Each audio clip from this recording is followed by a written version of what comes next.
everybody. I'm Miss Lynne. It is great to see you again. Welcome to another movement art class. Today, I was exploring making different sizes of movements. So, you saw me make some small movements, which don't take up a lot of space, and you saw me make some large movements that do take up a lot of space. Today, we're going to use small and large movements to connect to some ideas in math.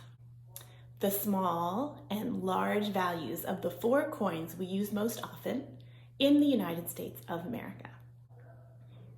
So, this lesson is about math, and it's also about dance. Let's start with a warm-up. Go ahead and stand right behind your chair. It's easy for us to make small movements with certain body parts and large movements with other body parts. Let's look at that today as we warm up. Let's start with the head. Let's see, can we make small or large movements with our head? Kind of small, I would say, right? Your head really can't move that much. So let's do a little wiggle. 1, 2, 3, 4, and do some really gentle swings. 1, 2, 3, and 4. Good. And you can come all the way around in a circle. Let's try our shoulders next. What do you think? Do shoulders make small movements or very large movements? I feel like my shoulders really have to do pretty small movements, right? We can bounce them. Can you bounce your shoulders? Good. And you can move them back and forth, right? And you can move them up and down. And you can make circles. But all pretty small movements with your shoulders, right? Perfect. Let's move to elbows. Elbows, we can get a little bit larger, right? We can do some small movements with our elbows, right? And we can try some larger movements with our elbows. Do these big elbow circles with me. Yeah, very good. Okay. What's next? Ooh, we haven't done hands. What do you think of hands? Big or small movements? These are kind of small, not super small, but pretty small. We can do really tiny movements with our hands. Try that. And we can do, this is like the biggest movement I think we can do with our hands. Yeah. Okay. What do we have next? Aha, arms. Show me something small you could do with your arms. We can kind of wiggle them like that. We can wiggle them back and forth. We can make little tiny circles. Can you do larger things with your arms? Yes, of course, right? We can make big, huge circles with our arms. Right? And we can reach with our arms. Show me how you reach. Right. We can reach up. We can reach behind. All kinds of bigger arm movements. Okay, great. Let's see what's next. Ooh, hips. What do you think? Do you think our hips move in big ways or small ways? Say kind of small. We can't do a whole lot of larger movement with our hips. So try your hips, just kind of move them around. Okay, great. What have we not done? Legs. All right, so can you move your legs in small ways and large ways? Let's find out. Try a small movement with your leg. Let's see. I'm just going to make a little small circle. Yeah, and make a little small circle on the other side. Let's see larger movements with your leg. You might want to move to one side and see how large, wow, your leg can move. Try it on this side. A large leg movement. Yeah? Wow. Okay. So I'm noticing that some body parts were a lot better at making large movements. Do you remember which ones? Yeah, I think arms were good at large, and legs were also good at large movements. And a whole lot of other body parts were better at smaller movements, right? Head, shoulders, hands. Elbows are kind of in the middle, I feel like. Did you guys think so? What kind of, we could do small and we could do slightly larger. Okay, great. So, go ahead and have a seat. Now we know that some body parts are really good at making large movements and others are better at making small movements.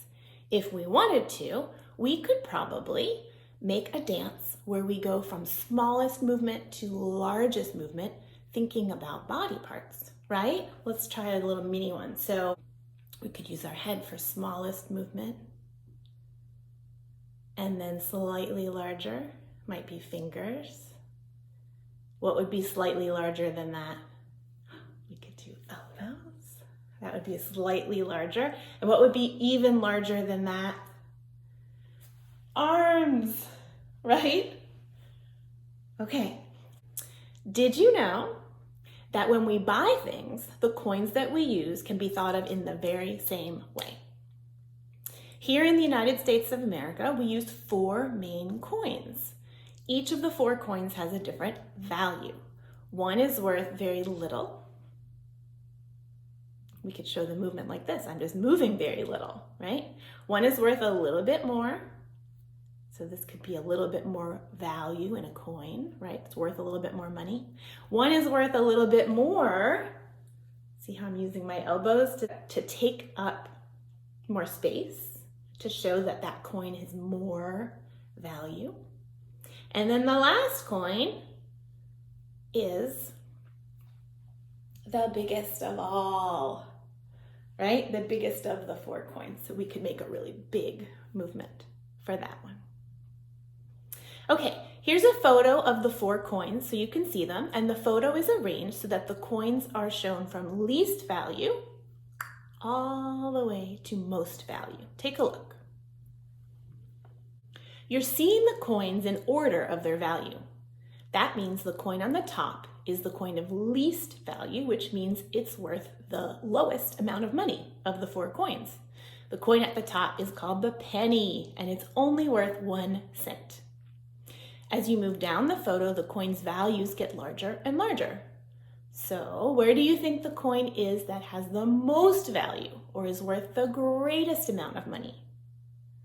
Yes, the coin at the bottom, the quarter, worth 25 cents.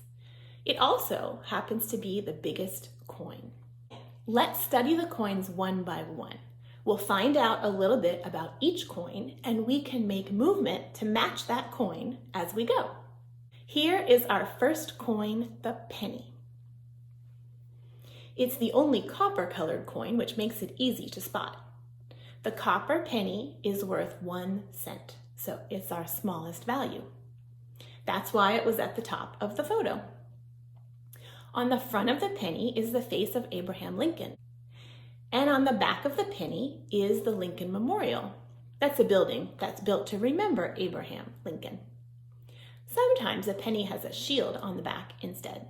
But with either picture, on the back of the penny at the bottom, it always says its value. Do you see where the words say 1 cent? That's exactly how much a penny is worth.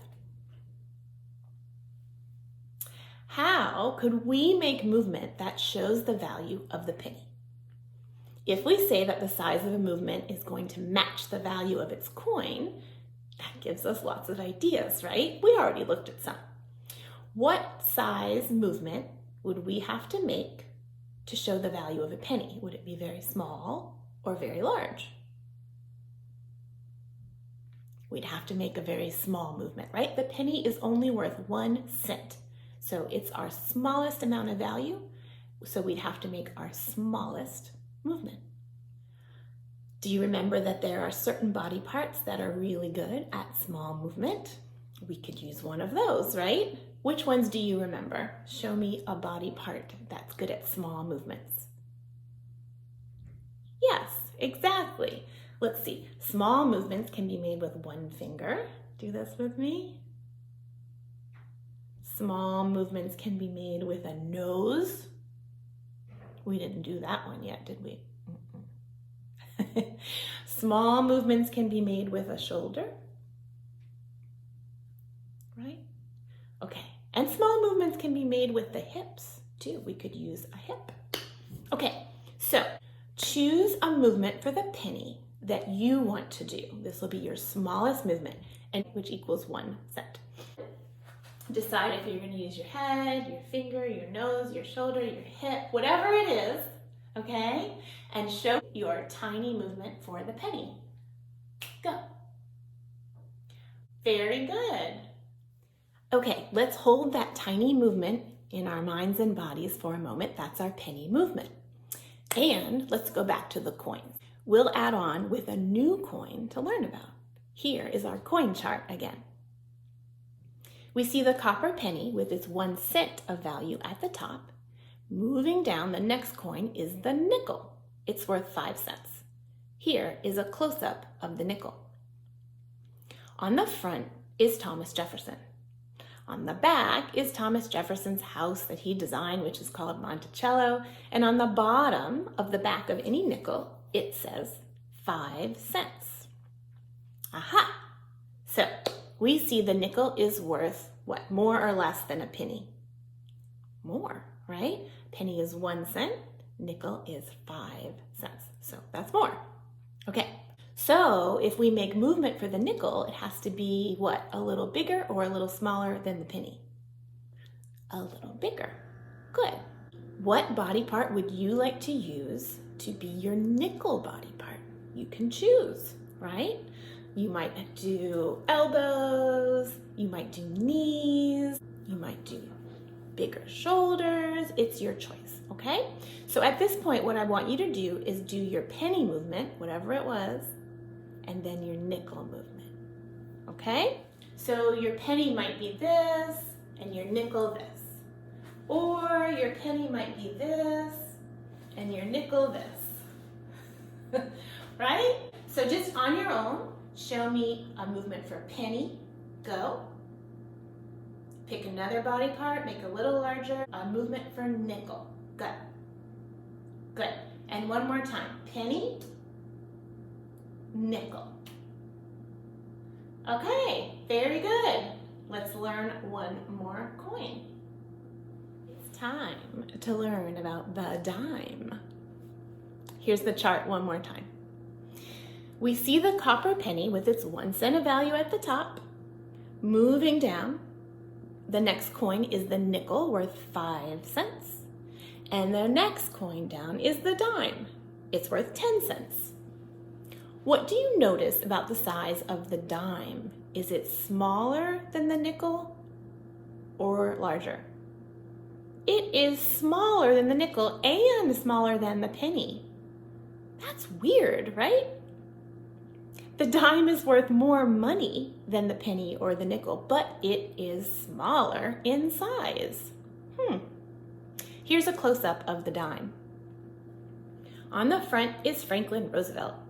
On the back is a torch that stands for liberty, an olive branch that stands for peace, and an oak branch that stands for strength and independence.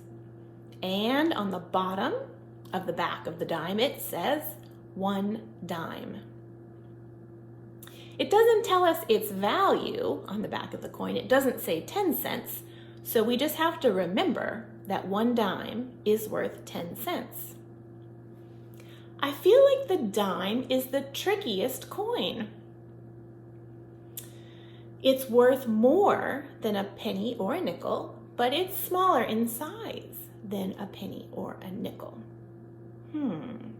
Dime is worth 10 cents.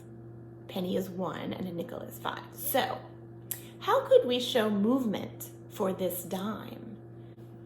If we're following our value, the dime would be a bigger movement than the penny or the nickel. But I think we want to remember that the dime is smaller. So I'm wondering, maybe we could do, instead of a larger movement, a movement that has more power to it. Like boom, like an explosive movement for the dime. So we could remember it's small but powerful, right? Small but has a big value. So what body parts would be good for that. Let's try a few. What could we use for a little explosion of power? We could use a hip, boom. Maybe we could use boom, like a punch, like that. We could use an elbow, try that. We could even use our legs. We could do a jump, boom. Try that. Yeah, so you decide what your dime movement is going to be, all right? Let's try a bunch. Here we'll go elbow, boom, hip, boom, feet, boom, punching. All right, and choose one that's your favorite and show me your dime movement on the count of 3. Ready? 1, 2, 3, dime. Nice, so you have that little bit of power, so you can remember it's a powerful but small coin. The dime is worth 10 cents. Great, let's look at our last coin, the quarter. Here's our coin chart for the last time. Copper penny at the top with its 1 cent of value. Next down is the nickel, worth 5 cents. The next coin is the dime, worth 10 cents. So smaller in size than the penny or nickel, but worth more money. Powerful little coin. And the last coin at the bottom of the chart is the quarter. This one is worth the most money or value. It's worth 25 cents. It also happens to be the biggest coin.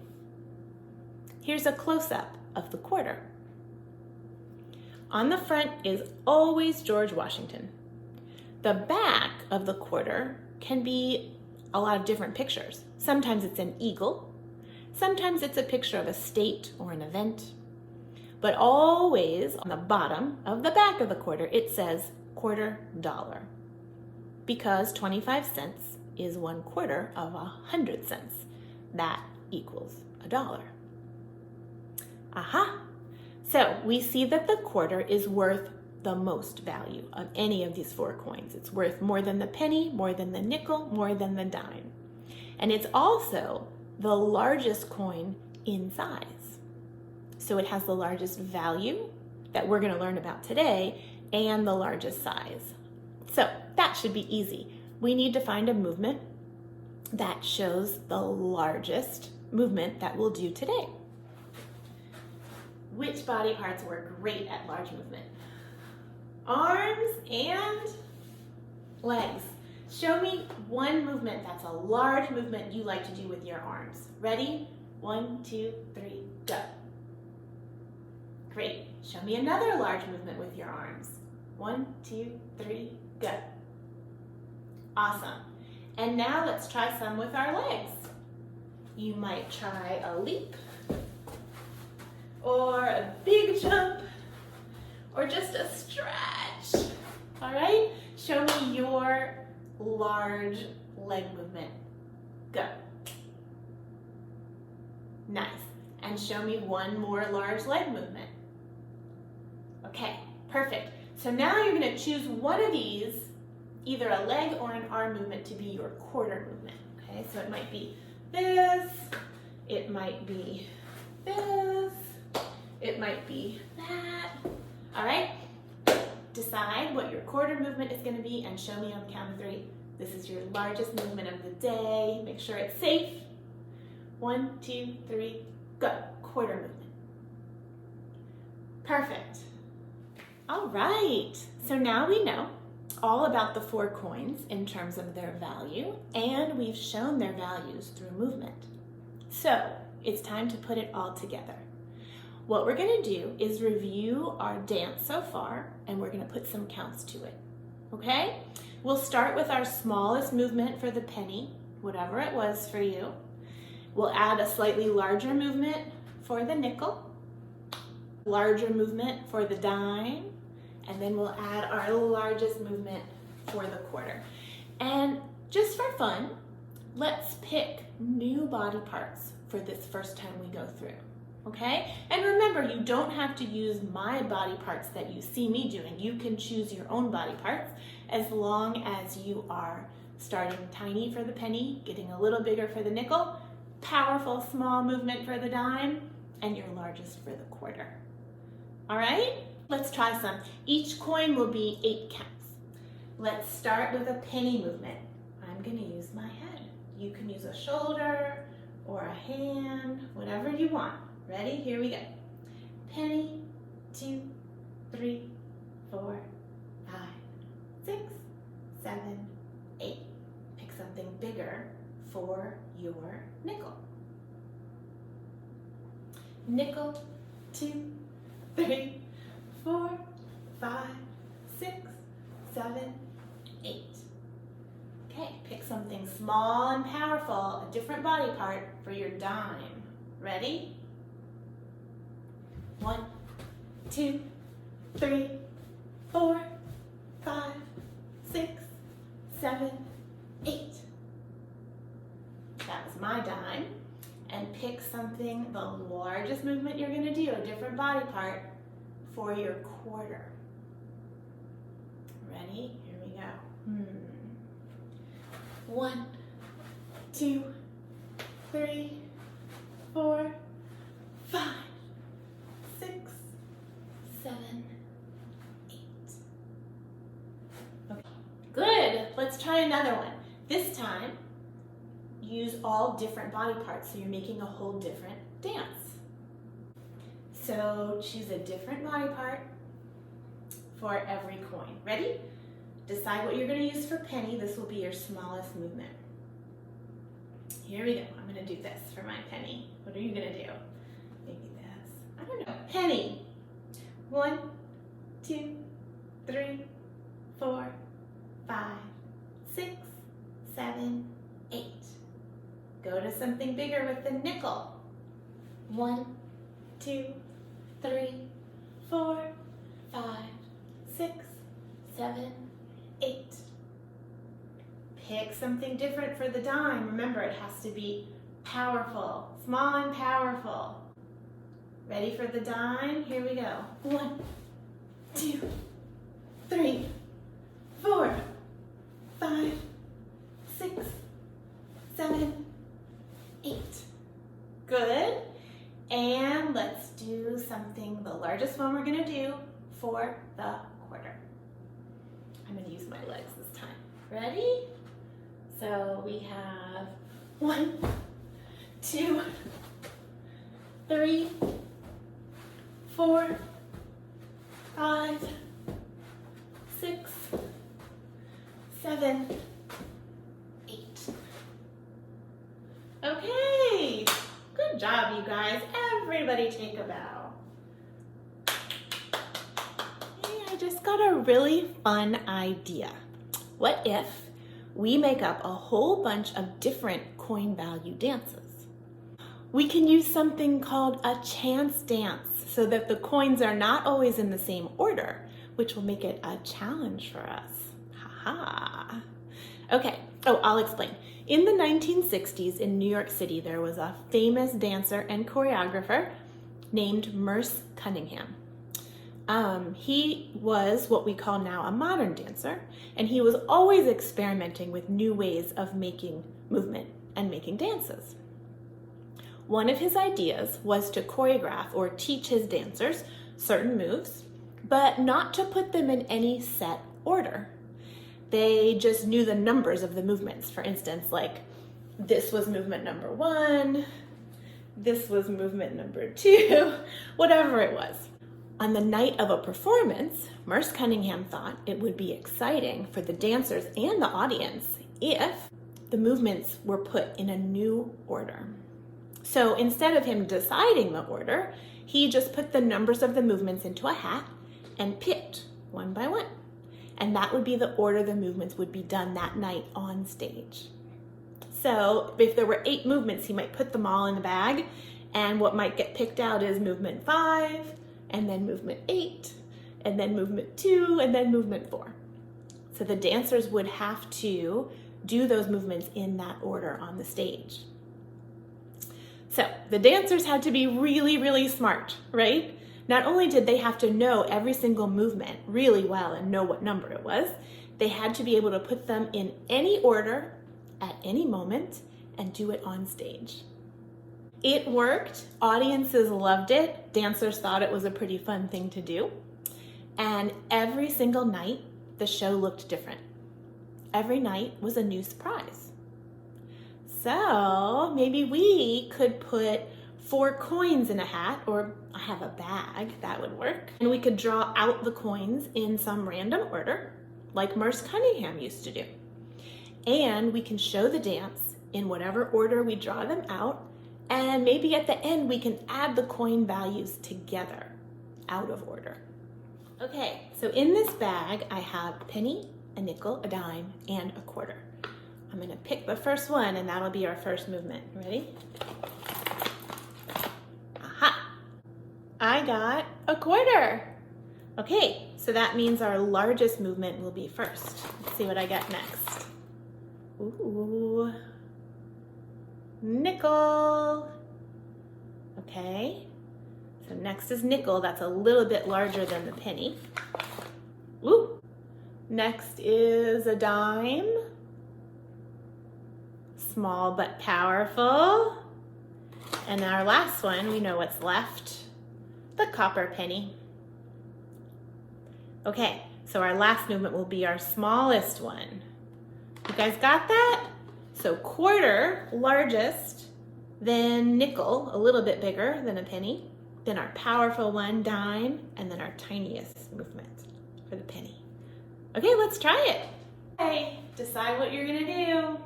The quarter movement, I'm gonna do this. What's your quarter movement? Great. Then we have nickel. I think I'm gonna do this. So it's a little bigger than a penny. What's your nickel movement? Okay, good. Then we have dime, so something powerful and small. That's what I'm gonna do. Ha! What's your dime movement? Good. And then our last one this time is gonna be penny. So a tiny movement. I'm gonna just do my shoulder. What's your penny movement? Okay, ready to put them all together? Quarter, nickel, dime, penny. Try it again. Quarter, nickel, dime, penny. Good. All right. Should we add those together? Let's do it. So, what did we have? We had a quarter, which is worth 25. We had a nickel, which is worth 5. We had a dime worth 10. And we had a penny worth 1. Okay, let's see how we do. 25 and 5 is 30. Plus 10 is 40. Plus that penny, 41 cents. Cool, so those 4 coins are worth 41 cents. Let's end with some breathing. We'll stretch, we'll go from largest to smallest movement, okay? So here we go. Largest movement, breathe in. Let that all go. Slightly smaller movement, breathe in. Let that all go. Smallest movement, breathe in. Let it all go. Nice. Thank you so much for using your body with me today to make small movements and large movements to study the small and large values in the coins that we use every day. I hope you guys have a great week and I look forward to seeing you next time. I'm Miss Lynn. Bye-bye.